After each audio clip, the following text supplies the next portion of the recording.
Right, so this Sunday we have Double or Nothing, the last significant show, I guess technically Grand Slam Mexico, but the last really big show until AEW's biggest event of the year, All In here in Texas. So that said, what are we expecting? Because this pay-per-view will have large implications on what is to come. So, where do we start? Well, let's start with the pre-show and our predictions. The only pre-match show currently confirmed as of the time of this recording is going to be Megan Bayne and Penelope Ford versus Harley Cameron and Anna Jay. Now, there's been a recent rumor going around that AEW is considering creating women's tag team titles, which honestly is kind of on par with them. They are increasing their women's division. It's stacked right now. It would make sense to have like universal tag team championships, something that can be defended not just within AEW, but imagine in New Japan, imagine Mexico or Stardom, women's tag team championships that can be defended worldwide, rather than simply within a division that really doesn't exist. Looking at you, WWE. Now, that said, who wins in this one? Personally, I think Megan Bayne and Penelope Ford should win. I am a big fan of Megan Bayne, and maybe she'll win the title at All In. I'm not sure, but I'm a big Megan Bayne fan. I think she should win this one. Obviously, her and Penelope Ford being like her herald, almost like her Silver Surfer to Megan Bayne's Galactus. I really think that that's a good combination. I see the argument why Cameron and Jay should win. The whole TNA joke and whatnot. I get it. I get it. But I do think they should start rebuilding Megan Bayne to be a potential title contender, maybe as soon as All In. I don't know. But first prediction down, Bayne and Penelope. Up next, what might or maybe should be the opener of the night, it's going to be Jamie Hayter versus Mercedes Moné.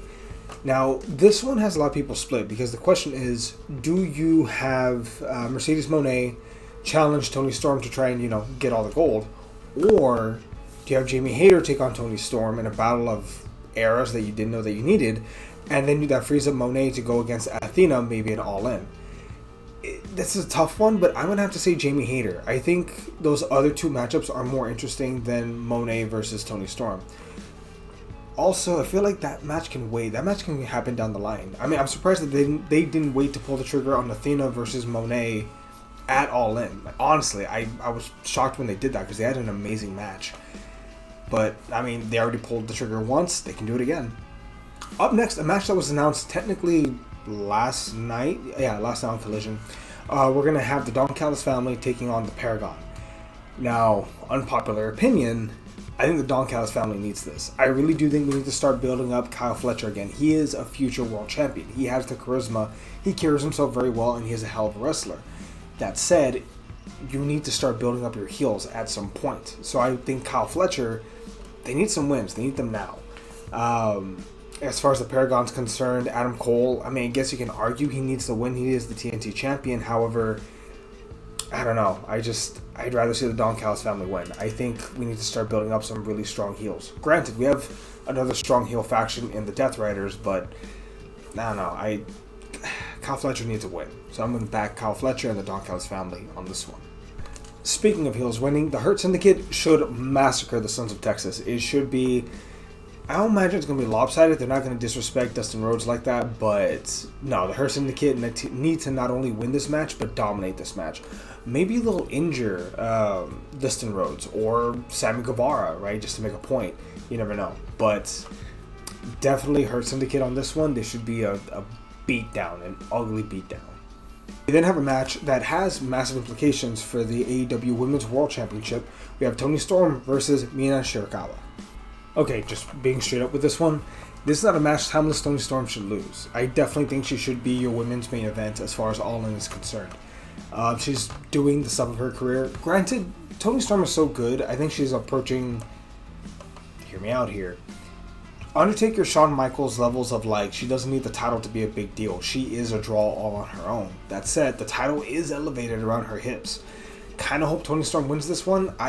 She's my official pick. If Mina Shirakawa won... I see why they would want to start building up someone new, someone big, someone very popular, but I just don't see it in this round. I definitely see Toni Storm taking this one. Now, up next is a match that I've heard referred to as a glorified collision match, which I'm gonna be honest here, it's kind of hard to disagree with this one. We have FTR taking on the makeshift team of Daniel Garcia and Nigel McGuinness, which, look, FTR is winning this match. That's not a question. The question is, how bad is this going to get? I don't hate the idea of maybe them injuring Nigel McGuinness. I don't hate that. Maybe this is the return vehicle for Daniel Bryan coming back and he teams with Daniel Garcia against FTR. That's a story I would like to see. Daniel Garcia and Bryan Danielson, I mean, it's a good story. I like that one. I don't know, man. I feel like Daniel Garcia maybe should have gone with them already. Like, should have joined FTR as like their third man. I feel like that could have worked. But they haven't, and I understand. I don't know where they're going with this one. FTR in this match by a mile. But up next, we have Ricochet versus Mark Briscoe in a stretcher match, which I'm going to say Ricochet on this one. I think he needs to win more. Again, they need to start building up their heels. Ricochet is on the run of a lifetime as far as like his heel work. He's been outstanding, but he needs some big victories as well. So definitely Ricochet. Now speaking of big victories, Mike Bailey versus Kazuchika Okada. I'm sorry, Mike, you're not winning this one. Okada by a landslide. Will it be a good match? Yes. Will it be a great match? Most likely. I think we're gonna get a look at 4-star Kazuchika Okada, but Speedball is not winning this one. A triple threat match between Mike Bailey, Kevin Knight, and Okada probably could have been an interesting matchup, but I get it. Okada should still win this one by a landslide.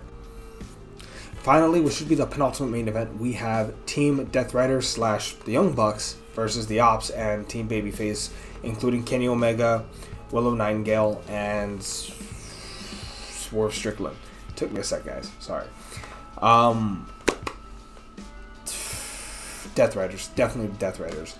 Moxley's been barely surviving, and again, I'm a stickler for this. Your heels should not suck if they're heels, right? They should be good enough to be able to win at times. Definitely going to take the Death Riders on this one. Definitely hope. There should be some crazy spots. I doubt Darby Allin can be back in time, even if they airlift him out. I don't think that's an option. But no, definitely Death Riders should win this one, and the Young Bucks. Although I think last year the heels won, so this year the faces might win it. I have also heard that there's a chance that they're going to have Gabe Kidd interfere to allow the Death Riders to win, but I have also heard maybe Eddie Kingston comes in, because technically Gabe Kidd's the one that injured Kingston.